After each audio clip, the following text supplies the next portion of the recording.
નમસ્કાર ગુજરાત મુખ્ય સમાચારની અંદર અંબાલાલ પટેલની મોટી આગાહી 13મી જુલાઈ બાદ આકરો સમય આવી રહ્યો છે। ગઈકાલે ગુજરાતમાં ફરી મોટી દુર્ઘટના થઈ છે। મુખ્યમંત્રીએ 4 લાખ રૂપિયાની સહાયની જાહેરાત કરી છે। ભારે વરસાદના કારણે ખેડૂતોના પાકને થયું છે વ્યાપક નુકસાન। પાક સહાયની જાહેરાત કરવામાં આવી છે। યુપીઆઈમાં 5 મોટા ફેરફારો।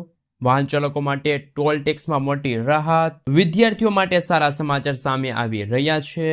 જાણો કઈ તારીખે ખેડૂતોના ખાતામાં જમા થશે 2000 રૂપિયાનો 20મો હપ્તો। પેટ્રોલ 5 રૂપિયા સસ્તું થશે। ભારત દેશમાં વસ્તી ગણતરીની જાહેરાત થઈ છે। રાશન કાર્ડ ધારકોને મળશે 8 મોટા લાભો।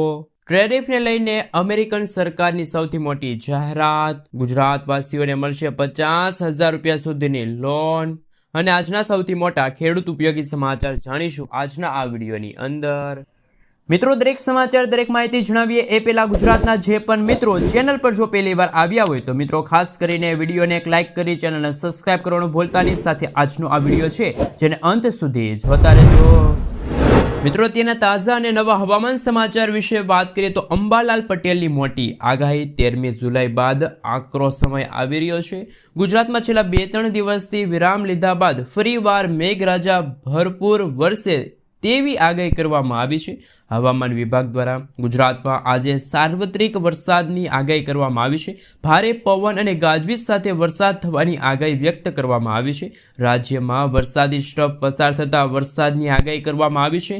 સાથે સાથે દક્ષિણ ગુજરાત અને સૌરાષ્ટ્રમાં આજે ભારેથી અતિ ભારે વરસાદ વરસવાને લઈને નક્કોર આગાહી હવામાન નિષ્ણાંત એવા અંબાલાલ પટેલે કરી છે। બીજી તરફ હવામાન વિભાગની લેટેસ્ટ આગાહી પ્રમાણે રાજ્યમાં અમુક સ્થળોએ હળવાથી લઈને મધ્યમ વરસાદ જોવા મળશે। સાથે સાથે આગામી 16મી જુલાઈ સુધી હળવાથી મધ્યમ વરસાદ છે એ ગુજરાતમાં જોવા મળશે અને 12થી લઈને 16 જુલાઈ સુધી ભારે વરસાદનું હવામાન વિભાગનું અનુમાન છે।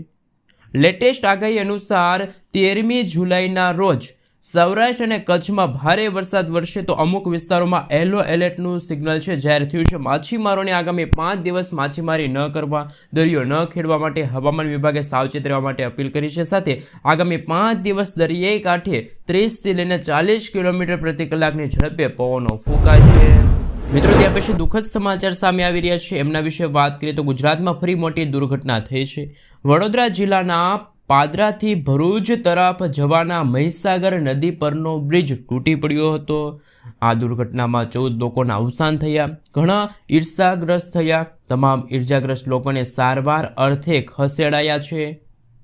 ખાસ કરીને મિત્રો જો વાત કરવામાં આવે તો કે વહેલી સવારે 7:30 વાગે બ્રિજ તૂટવાની દુર્ઘટના થઈ હતી તેમજ કેટલાક લોકોનું રેસ્ક્યુ કરવામાં આવ્યું છે। મિત્રો, ગુજરાતના મુખ્યમંત્રી ભૂપેન્દ્ર પટેલે પણ સહાયની જાહેરાત કરી છે। રાજ્ય સરકાર દ્વારા આ દુર્ઘટનાથી અસરગ્રસ્ત પ્રત્યેક પરિવારોની સાથે પૂરી સંવેદનાથી તેમની પડખે ઊભી છે। દુર્ઘટનામાં જીવ ગુમાવનારા પ્રત્યેક વ્યક્તિના વારસદારને 4 લાખ રૂપિયાની સહાય રાજ્ય સરકાર આપશે તેમજ દુર્ઘટનામાં ઈજાગ્રસ્ત થયેલ પ્રત્યેકને 50,000 રૂપિયાની સહાય મળશે। ઉપરાંત તમામ સારવાર વ્યવસ્થા પણ રાજ્ય સરકાર દ્વારા કરવામાં આવશે। ત્યાર પછીના સમાચાર વિશે વાત કરીએ તો પીએમ કિસાન સન્માન નિધિ યોજના હેઠળ મળતી રકમનો લાભ માટે ફાર્મર રજિસ્ટ્રેશન ફરજિયાત। જિલ્લા ખેતીવાડી અધિકારી જિલ્લા પંચાયત સુરેન્દ્રનગરની એક અખબારી યાદીમાં જણાવ્યા પ્રમાણે કેન્દ્ર સરકાર દ્વારા ડિજિટલ પબ્લિક ઇન્ફ્રાસ્ટ્રક્ચર કૃષિ સબ એગ્રીસ્ટેક પ્રોજેક્ટ અમલમાં મુકાયો છે, જેમાં તમામ ખેડૂત ખાતેદારોને ફાર્મર રજિસ્ટ્રી એટલે કે ખેડૂત નોંધણી કરાવવી ફરજિયાત છે। હાલમાં પીએમ કિસાન સન્માન નિધિ યોજના અંતર્ગત લાભ મેળવતા તમામ ખેડૂતોને ફાર્મર રજિસ્ટ્રી કરવી અનિવાર્ય છે। આગામી 13મી જુલાઈ સુધીમાં રજિસ્ટ્રેશન નહીં કરાવનાર ખેડૂતોને ભવિષ્યમાં સરકારની કલ્યાણકારી યોજનાઓનો લાભ નહીં મળે, લાભથી વંચિત રહેશે। પીએમ કિસાન સન્માન નિધિ યોજના હેઠળ મળતી આગામી હપ્તાની રકમ લાભ મળી શકે એ માટે રજિસ્ટ્રેશન ફરજિયાત છે। આ સાથે મિત્રો હાલમાં સુરેન્દ્રનગર જિલ્લામાં તમામ ગ્રામ પંચાયત ખાતે ફાર્મર રજિસ્ટ્રી કરવા માટે તારીખ 13 જુલાઈ સુધી ખેડૂત નોંધણી કેમ્પ યોજવામાં આવ્યું છે, જેમાં ખેડૂતો નોંધણી બાકી હોય જે ખેડૂતોની, તો તે ખેડૂતો આધાર કાર્ડ છે, જમીનના ઉતારાની નકલ, 8A તેમજ આધાર કાર્ડ લિંક હોય તે મોબાઈલ નંબર સાથે ઉપસ્થિત રહી અથવા તો સેલ્ફ રજિસ્ટ્રેશન એટલે કે મિત્રો CSC કેન્દ્ર પર જઈને ખેડૂત મિત્રો નોંધણી કરાવી શકે છે. વધુમાં બહારગામ રહેતા ખેડૂતોને જણાવવાનું છે કે ગ્રામ પંચાયત ખાતે અથવા તો તમે ઓનલાઈન પણ અરજી છે તમારા મોબાઈલ એપ્સ દ્વારા કરી શકો છો. મિત્રો ત્યાર પછીના સમાચાર વિશે વાત કરીએ તો ભારે વરસાદથી પાકને નુકસાન, ખેડૂત આગેવાને કૃષિ મંત્રીને વળતરની માંગ કરતા પત્ર લખ્યો.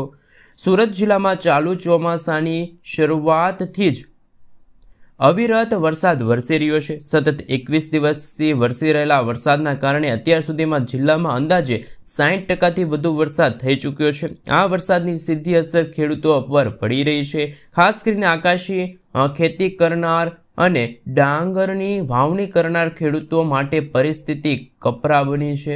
ખેડૂત આગેવાન જયેશભાઈએ ગુજરાત રાજ્યના કૃષિ મંત્રીને પત્ર લખી રજૂઆત કરવામાં આવી છે કે ડાંગરની રોપણી માટે નાખેલા ધરું સતત વરસાદથી નષ્ટ થઈ ગયા છે, જેના કારણે ખેડૂતોને બીજી વખત ધરું નાખવા મજબૂર બનવું પડ્યું છે અને વાવણી મોડું થતાં ડાંગરના ઉત્પાદન પર સીધો પ્રભાવ થશે. આ વર્ષે સુરત જિલ્લાના ચોમાસા દરમિયાન અંદાજે 1,80,000 હેક્ટરમાં પાકનું વાવેતર થયું છે, પરંતુ હાલમાં માત્ર 8,600 જ હેક્ટરમાં વાવણી થઈ શકી છે, જે ગણતરીના માત્ર 8% જ વાવણી ગણાય. આંકડાઓ સ્પષ્ટ રીતે ખેડૂતોની હાલત દર્શાવે છે. મિત્રો ત્યાર પછીના સમાચાર વિશે વાત કરીએ તો ખેડૂતોને પાક સહાય મળશે.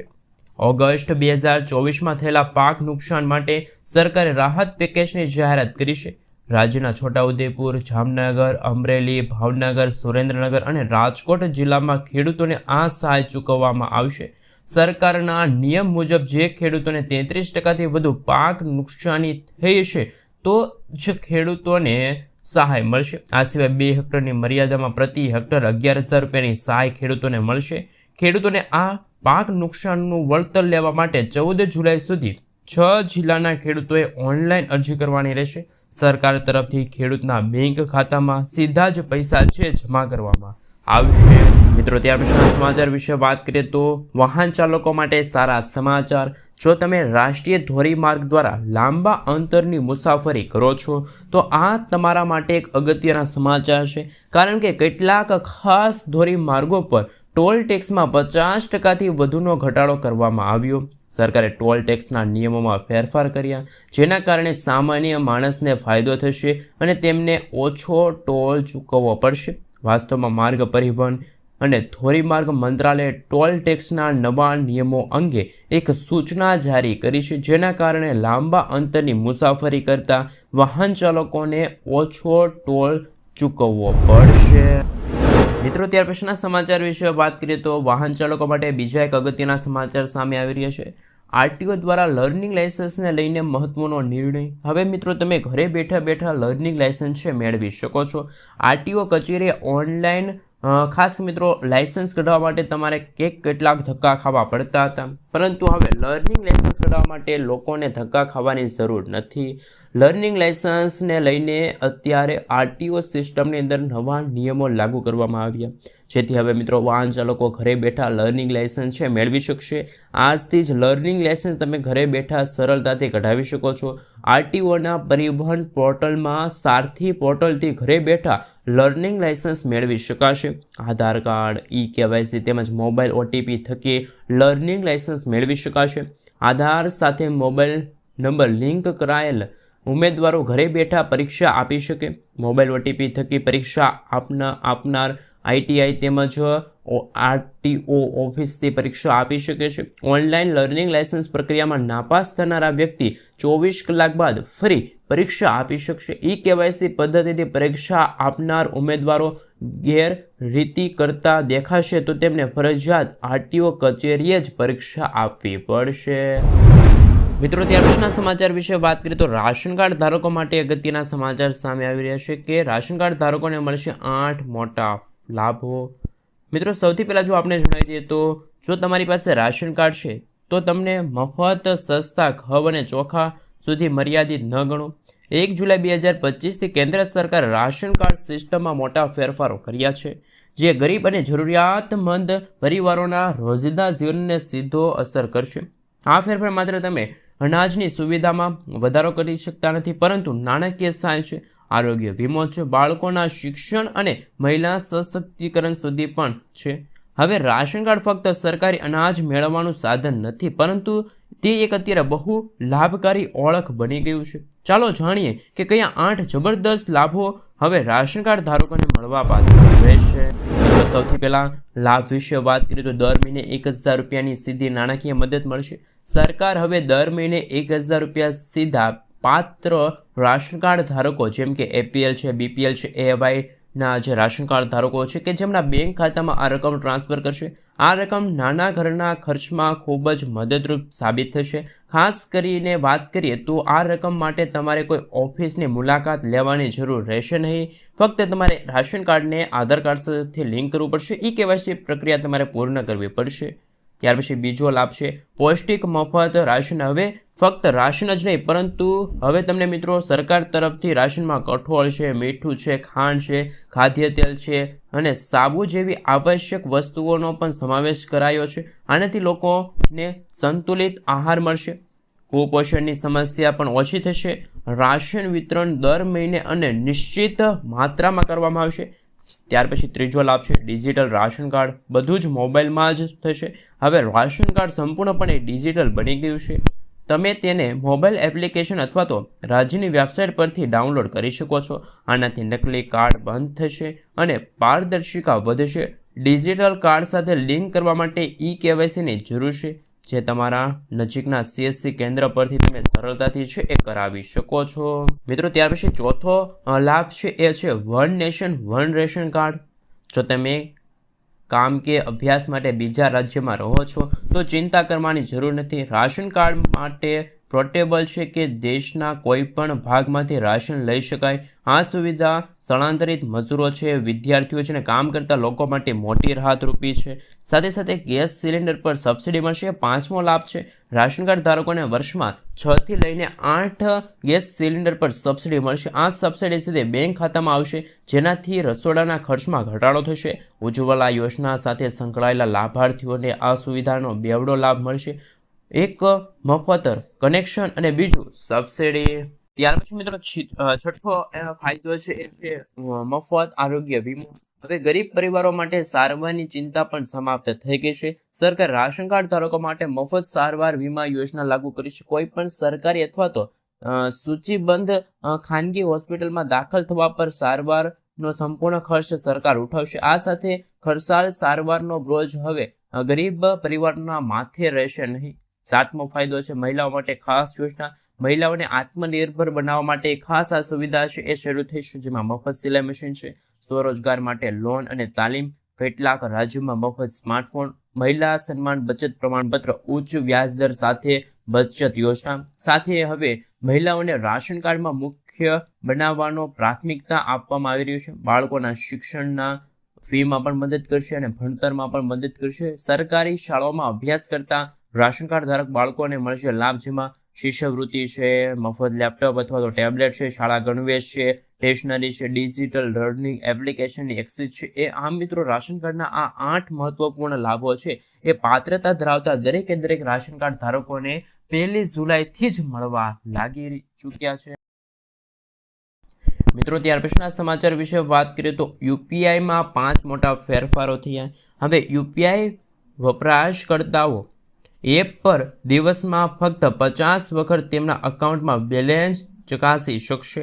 આ મર્યાદા UPI સિસ્ટમના ટ્રાફિકને નિયંત્રિત કરવા, સિસ્ટમને ધીમી પડતી અટકાવવા માટે આ નવા નિયમો લાગુ કરવામાં આવ્યા. હવે UPI દ્વારા સબસ્ક્રિપ્શન આધારિત ઓટો ડેબિટ જેમ કે નેટફ્લિક્સ છે અથવા તો SIP વગેરે ફક્ત નોન પીક સમયમાં જ પ્રક્રિયા કરવામાં આવશે. એટલે કે સવારે 10 વાગ્યા પહેલાં અને બપોરે 1 વાગ્યાથી સાંજના 5 વાગ્યા સુધી અને રાત્રે 9:30 વાગ્યા પછી. સાથે સાથે મિત્રો ત્યાર પછીના ફેરફાર વિશે વાત કરીએ તો હવે તમે દિવસમાં ફક્ત 25 વખત તમારા મોબાઈલ નંબર કર્યા બેંક એકાઉન્ટ સાથે લિંક થયેલ છે તો તેમની માહિતી ચકાસી શકો.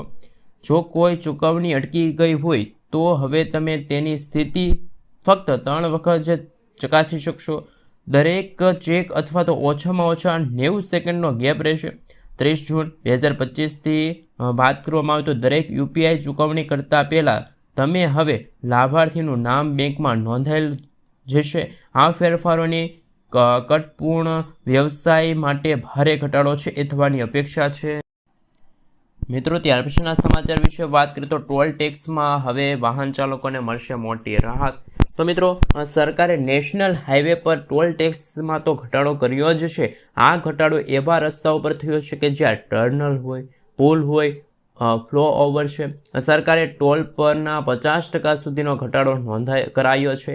આનાથી વાહન ચાલકોના ખર્ચમાં ઘટાડો થશે. અત્યાર સુધી નેશનલ હાઈવે ફી નિયમો અનુસાર 2008ના નવા નિયમો અનુસાર ટોલ ટેક્સ વસૂલવામાં આવતો હતો. માર્ગ પરિવહન અને હાઈવે મંત્રાલયે 2008માં આ નિયમોમાં ફેરફાર કર્યા હતા. હવે આ 2025 ચાલી રહ્યું છે. 2025માં જે ટોલ ટેક્સ હવે અડધો કરવાનો છે એ કેન્દ્રીય મંત્રી જે ખાસ વાહન વ્યવહાર મંત્રી છે એમના દ્વારા વાહન ચાલકોના હિતમાં નિર્ણય છે લેવામાં આવ્યો છે. મિત્રો, ત્યાર પછીના સમાચાર વિશે વાત કરીએ તો અગત્યના સમાચાર સામે આવી રહ્યા છે કે રેલવે યાત્રી માટે ફરી મોટો નિર્ણય લેવામાં આવ્યો.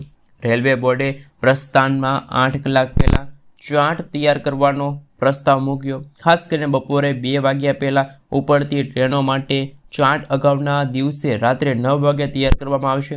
નવી PRS એટલે કે મિત્રો ફૂલ ફોર્મ થાય છે પેસેન્જર રિઝર્વેશન સિસ્ટમ પ્રતિ મિનિટે 1.5 લાખથી પણ વધુ ટિકિટ બુકિંગની મંજૂરી આપશે. આ ફેરફારની વેઇટિંગ લિસ્ટની સ્થિતિ વિશે મુસાફરોને અગાઉથી જ સ્પષ્ટ માહિતી મળશે. જો તેમની ટિકિટ કન્ફર્મ નહીં થાય તો તેમને વૈકલ્પિક વ્યવસ્થા કરવા માટે પૂરતો સમય મળી રહેશે. તો વાહન જે ખાસ કરીને મિત્રો રેલવે યાત્રીઓ છે એમના માટે રેલવે મંત્રાલય દ્વારા જે મિત્રો કેન્દ્ર સરકારની જે કહી શકાય કે જે કહી શકાય કે જે બોર્ડ છે રેલવે બોર્ડ એમના દ્વારા પણ આજે એક નવો ફેરફાર છે કરવામાં આવ્યો છે. મિત્રો, ત્યાર પછીના સમાચાર વિશે વાત કરીએ તો વિદ્યાર્થીઓ માટે પણ સૌથી મોટા સમાચાર સામે આવી રહ્યા છે કે આદિજાતિના વિદ્યાર્થીઓની શૈક્ષણિક કારકિર્દીને ધ્યાનમાં રાખીને પ્રવેશ પ્રક્રિયા શરૂ થઈ છે. તે પૂર્વ પોસ્ટ મેટ્રિક શિષ્યવૃત્તિ યોજનાના નિયમોમાં ફેરફાર છે. આ યોજના અંતર્ગત કરાયેલા ફેરફારો મુખ્યત્વે શૈક્ષણિક વર્ષ 2025 અને 26ની ખાનગી ક્ષેત્રની સંસ્થાઓમાં મેડિકલ છે, એન્જિનિયરિંગ તેમજ અન્ય અભ્યાસક્રમોમાં નિશ્ચિત ટ્યુશન ફી ઉપરાંત રકમ રાજ્ય સરકાર દ્વારા ચૂકવવામાં આવશે. સાથે ખાનગી ક્ષેત્રની સંકળાયેલા મેડિકલ એજન્સી છે, અન્ય અભ્યાસક્રમોમાં ટ્યુશન ફી અનુક્રમે ₹6 લાખથી લઈને 50 લાખ તેમજ 1 લાખ સુધીની વાર્ષિક મર્યાદા રાખવામાં આવી છે. તેમજ જેમાં બદલાવ કરીને શૈક્ષણિક વર્ષ 2025-26થી ભારત સરકાર દ્વારા આ અભ્યાસક્રમો માટે નક્કી કરવામાં આવેલા ફી ઉપરાંત ટ્યુશન ફી હોય તો રકમ રાજ્ય સરકાર ભોગવશે. વિદ્યાર્થીઓ પર શૈક્ષણિક વર્ષ 2025 અને 26 માટેની શિષ્યવૃત્તિના પાત્ર રહેશે. મિત્રો, આગળના સમાચાર વિશે વાત કરીએ તો ખાસ કરીને અગત્યના સમાચાર કે હવે NGOમાંથી મળી જશે લોન. પૈસાની જરૂર હોય તો પહોંચી જાઓ NGO. એટલે કે મિત્રો NGO શું છે એમના વિશે મિત્રો જો સવિસ્તર જાણકારી મેળવીએ તો જો તમે આર્થિક સંકટનો સામનો કરી રહ્યા છો, બેંક લોન નથી મળી રહી અથવા તો દેવાનો બોજ ખૂબ જ તમારે વધી ગયો છે તો ગભરાવાની જરૂર નથી. ભારતમાં આવી ઘણી NGO એટલે કે બિન સરકારી સંસ્થા જેમ કે ગરીબો, મજૂરો, મહિલાઓ અને જરૂરિયાતમંદોને વ્યાજમુક્ત લોન આપે છે જેથી તેઓ આત્મનિર્ભર બની શકે અને પોતાનો વ્યવસાય શરૂ કરી શકે. NGO લોન શું છે? NGO દ્વારા આપવામાં આવતી લોન સામાન્ય રીતે વ્યાજમુક્ત હોય છે અથવા તો ખૂબ જ ઓછા વ્યાજદરે ઉપલબ્ધ હોય છે. તેનો મુખ્ય ઉદ્દેશ ગરીબ લોકોને મદદ કરવાનો, તેમના રોજગારમાં વધારો કરવાનો અથવા તો નાના વ્યવસાયો માટે મૂડી પૂરી પાડવાનો છે, પૈસા પૂરો પાડવાનો છે. આ લોન સામાન્ય રીતે મહિલા છે, રોજગાર યુવાનો છે, નાના ખેડૂતો છે, કારીગરો છે, અપંગ લોકો છે, દિવ્યાંગ લોકો છે જેથી તેઓ તેમની આર્થિક સ્થિતિમાં છે એ સુધારો કરી શકે. કઈ NGO વ્યાજમુક્ત લોન આપે છે? તો રેમન મેગેસ ફાઉન્ડેશન. આ સંસ્થા જરૂરિયાત લોકોને વ્યાજમુક્ત લોન આપે છે. શિક્ષણ માટે છે એ વ્યાજમુક્ત લોન મળે છે. ખાસ કરીને ગ્રામીણ વિસ્તારમાં તેમનું નેટવર્ક સારું છે. શાંતિ માઇક્રો ફાઇનાન્સમાં આ NGO ખાસ કરીને મહિલાઓને પોતાનો નાનો વ્યવસાય શરૂ કરવા માટે 1 10,000થી લઈને 5 લાખ રૂપિયા સુધીની લોન પૂરી પાડે છે. આ લોન ગેરંટી વિના ઉપલબ્ધ છે. ચૂકવણીનો સમયગાળો પણ સરળ છે. સ્વદેશ ફાઉન્ડેશન.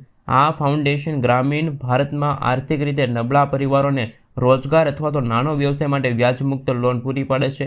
જન કલ્યાણ માઇક્રો ફાઇનાન્સ. આ સંસ્થા સહસાયી જૂથો દ્વારા મહિલાઓને સશક્ત બનાવવા માટે તેમજ વ્યાજ વગર લોન નાણાકીય સહાય પૂરી પાડવાનો છે. ગ્રામીણ અને શહેરી વિકાસ સોસાયટી. આ સંસ્થા શહેરી અને ગ્રામીણ ગરીબોને તાલીમ તેમજ વ્યાજમુક્ત લોન પૂરી પાડે છે. લોન માટે કેવી રીતે તમે અરજી કરી શકો છો? સૌપ્રથમ તમે સંબંધિત NGOની સત્તાવાર વેબસાઇટ પર જાઓ અથવા તો ઓફિસનો સંપર્ક કરો. ઓળખ કાર્ડમાં આધાર કાર્ડ છે, રહેઠાણના પ્રમાણપત્ર છે. નાના વ્યવસાયોના યોજનાના પ્રદાન કરી શકો. ઘણી વખત મહિલા એટલે કે સહસાય જૂથો અથવા તો શૈક્ષિક ખાસ મિત્રો જે સંસ્થાઓ હોય છે લોન આપે છે. જો તમે સમયસર લોન ચૂકવો છો તો તમને મદદ થશે.